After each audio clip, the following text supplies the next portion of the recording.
Assalamualaikum warahmatullahi wabarakatuh. Pada video kali ini kita akan membahas tentang soal P3K tentang teknik pedagogi. Kita langsung saja ya ke soal yang pertama. Apabila dalam suatu proses belajar, peserta didik melakukan sesuatu sampai dengan mendapatkan respon yang tepat dan sesuai dengan apa yang diinginkan, serta menghilangkannya karena dirasakan tidak sesuai. Hal ini merupakan prinsip belajar dari titik-titik. Ada stimulus respon, shaping, trial and error, conditioning, konseptualisasi. Nah, kita harus cari tahu dulu apa yang dimaksud dengan stimulus respon, shaping, dan lain-lainnya. Nah, jadi di sini udah ada pengertiannya ya. Nah, stimulus respon itu adalah suatu prinsip belajar yang sederhana di mana efek merupakan reaksi terhadap stimulus tertentu. Nah, maksudnya, dalam belajar, ketika guru memberikan materi, materi itu yang dinamakan dengan stimulus. Sedangkan reaksi atau efek yang terjadi dari materi tersebut, akibat materi tersebut itu dinamakan respon. Nah, itulah makna dari stimulus respon.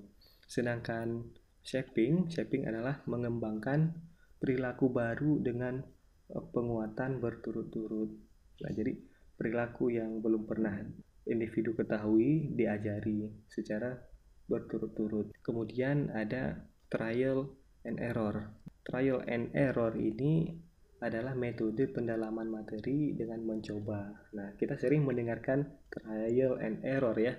Nah, yaitu mencoba-coba dan menemukan kesalahan sampai akhirnya mendapatkan jawaban atas masalahnya. Nah, jadi trial and error ini sangat tepat untuk jawaban nomor 1 karena di sini jelas kata-katanya ya. Suatu proses belajar peserta didik melakukan sesuatu sampai dengan mendapatkan respon.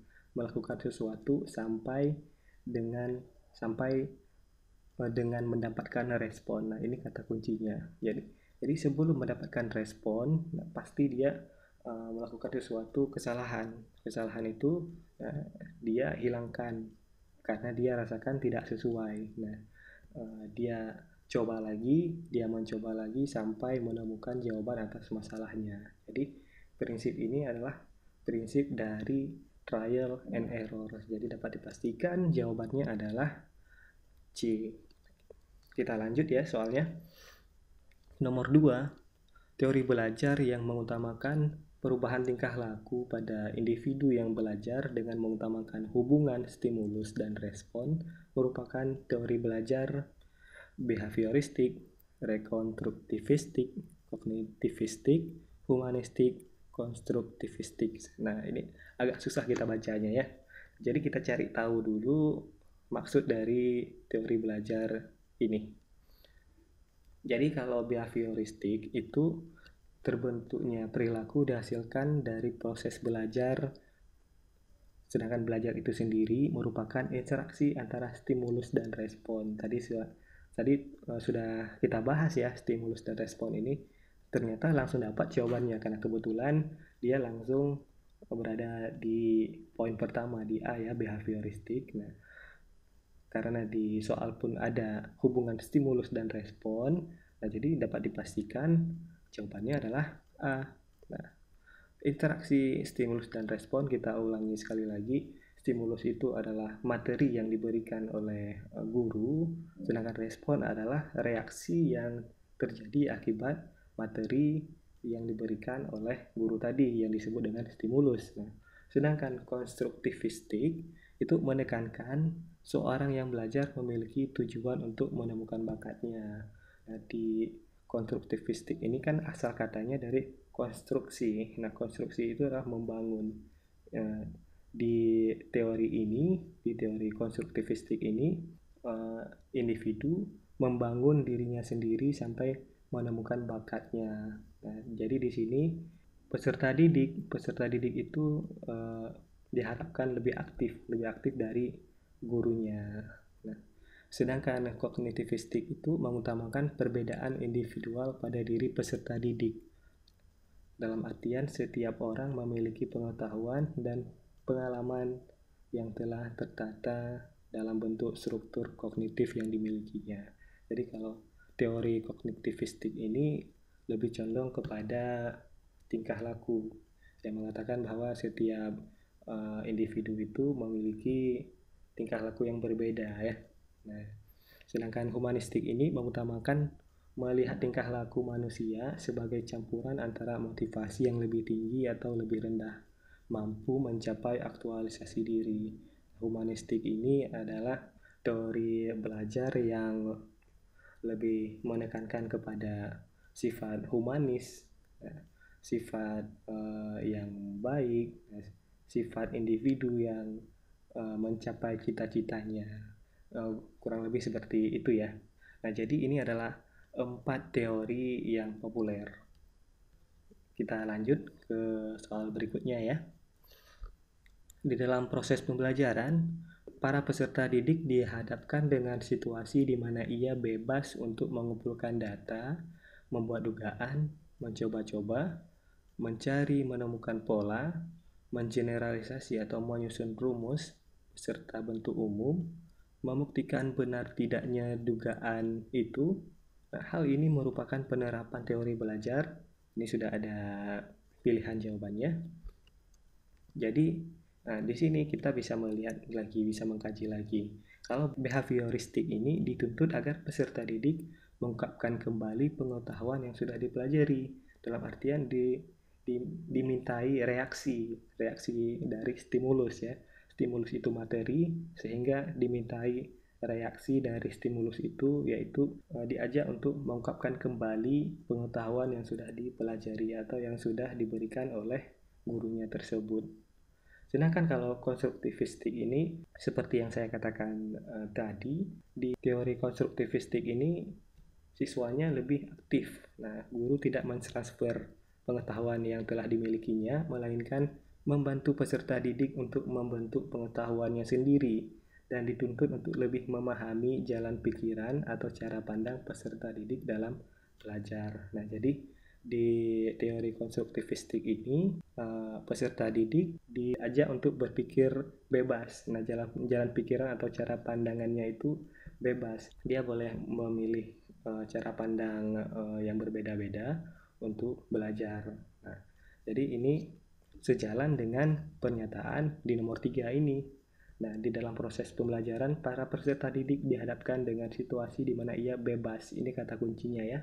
Nah, bisa mengumpulkan data, bisa membuat dugaan, bisa mencoba-coba, dan lainnya. Jadi, dapat kita pastikan jawabannya adalah teori belajar konstruktivistik. Nah, sedangkan kalau pernyataannya lebih kepada perbedaan individual, nah, dalam artian lebih kepada tingkah laku yang berbeda, nah, ini adalah teori belajar kognitivistik. Nah, sedangkan kalau teori belajar humanistik, nah, teori belajar humanistik ini lebih kepada memfokuskan bagaimana peserta didik mengaktualisasi dirinya, nah, pemahaman terhadap dirinya. Nah, pokoknya yang lebih humanis lah, yang lebih baik, yang individu yang mencapai cita-citanya. Nah, seperti itu. Oke, kita lanjut ya ke soal berikutnya, soal nomor 4. Teori yang menyatakan bahwa seluruh komponen pendidikan memiliki tujuan yang sama, yaitu terbentuknya manusia ideal, manusia yang dicita-citakan, yaitu manusia yang mampu mencapai aktualisasi diri, merupakan teori. Nah, ini sudah jelas ya, nah, seperti yang barusan saya katakan. Nah, ini jelas jawabannya adalah kira-kira apa? Nah, benar, jawabannya adalah C. Nah, ini ada kata kuncinya, yaitu terbentuknya manusia ideal, manusia yang humanis, nah, kemudian manusia yang dicita-citakan, kemudian manusia yang mampu mencapai aktualisasi diri. Nah, itu jelas teori belajar humanistik. Nah, kita lanjut ke soal berikutnya, soal nomor 5. Menurut Brunner, apabila seorang memahami objek-objek atau dunianya melalui gambar-gambar dan visualisasi verbal, dengan kata lain, peserta didik belajar melalui bentuk perumpamaan atau perbandingan. Hal ini merupakan tahapan dari ada intuitif, ada enaktif, ada simbolik, konflik, dan ikonik. Jadi kita harus tahu dulu teori menurut Brunner ini. Nah, jadi menurut Brunner, perkembangan kognitif seseorang itu melalui 3 tahap. Ada tahapan enaktif, ada tahapan ikonik, ada tahapan simbolik. Cuma ada 3 ya. Berarti intuitif dan konflik ini sudah tereliminasi. Nah, kita cari tahu dulu. Yang tahapan yang pertama, enaktif, adalah seseorang melakukan aktivitas-aktivitas dalam upayanya untuk memahami lingkungan sekitar. Jadi kalau enaktif, dia lebih untuk melakukan aktivitas. Kemudian yang kedua, tahap ikonik. Seseorang memahami objek-objek atau dunianya melalui gambar-gambar dan visualisasi verbal. Sama kata-katanya seperti pernyataan di nomor 5 ya. Seseorang memahami objek-objek atau dunianya melalui gambar-gambar atau visualisasi verbal. Nah, berarti jelas jawabannya yang ikonik ya. Ikonik berarti yang E. Yang E. Nah, kita bahas sedikit lagi, satu lagi yang tahap simbolik. Tahap simbolik ini, seseorang telah mampu memiliki ide-ide atau gagasan-gagasan abstrak yang sangat dipengaruhi oleh kemampuannya dalam berbahasa dan logika. Nah, dalam artian, nah ini adalah tahap yang terakhir, tahap yang tertinggi menurut Brunner. Seseorang telah mampu memiliki ide atau gagasannya untuk mempengaruhi kemampuannya dalam berbahasa dan logika dalam cara dia berpikir.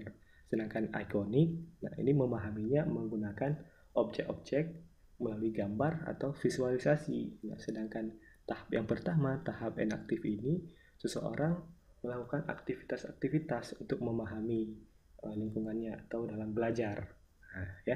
Jadi sudah tahu perbedaannya ya. Baiklah, hanya sampai di sini dulu. Kita bahas soal P3K sampai nomor 5 dulu. Kita lanjut nomor selanjutnya di video selanjutnya juga. Nah, kita berjumpa lagi di video berikutnya. Saya akhiri. Assalamualaikum warahmatullahi wabarakatuh.